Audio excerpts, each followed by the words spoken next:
శుక్రవారం యాదాద్రి భువనగిరి జిల్లా కేంద్రంలోని స్థానిక కందాల రంగారెడ్డి స్మారక భవనంలో జరిగిన మండల కమిటీ సమావేశంలో సిపిఎం జిల్లా కార్యదర్శి ఎండి జహంగీర్ ముఖ్య అతిథిగా పాల్గొని ప్రసంగించారు.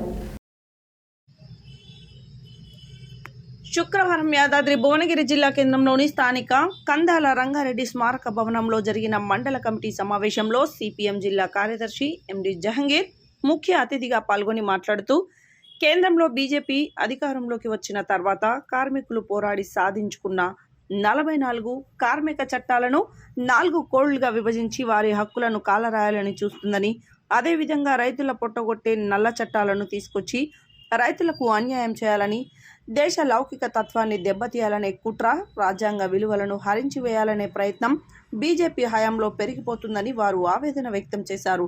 ప్రభుత్వ రంగ స్థలాలైన ఎల్ఐసి, టెలికాం, రవాణా మరియు రక్షణ రంగాలను ప్రైవేటీకరణ చేయాలని బీజేపీ చూస్తుందని వారు అన్నారు. ప్రభుత్వ రంగ సంస్థలలో ప్రైవేట్ సంస్థల వాటాలు పెంచడం ప్రభుత్వ రంగాన్ని నీరుగార్చడమే అని వారు మండిపడ్డారు.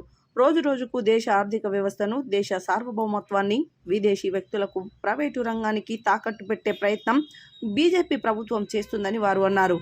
ఈ సందర్భంగా ఫిబ్రవరి 16న జరిగే దేశవ్యాప్త గ్రామీణ బంద్లో ప్రజలు, కార్మికులు, విద్యార్థులు, యువజనులు, మేధావులు, ప్రజాతంత్రవాదులు, సకల జనులు పాల్గొని కేంద్ర బీజేపీ ప్రభుత్వానికి తగిన గుణపాఠం చెప్పాలని వారు పిలుపునిచ్చారు.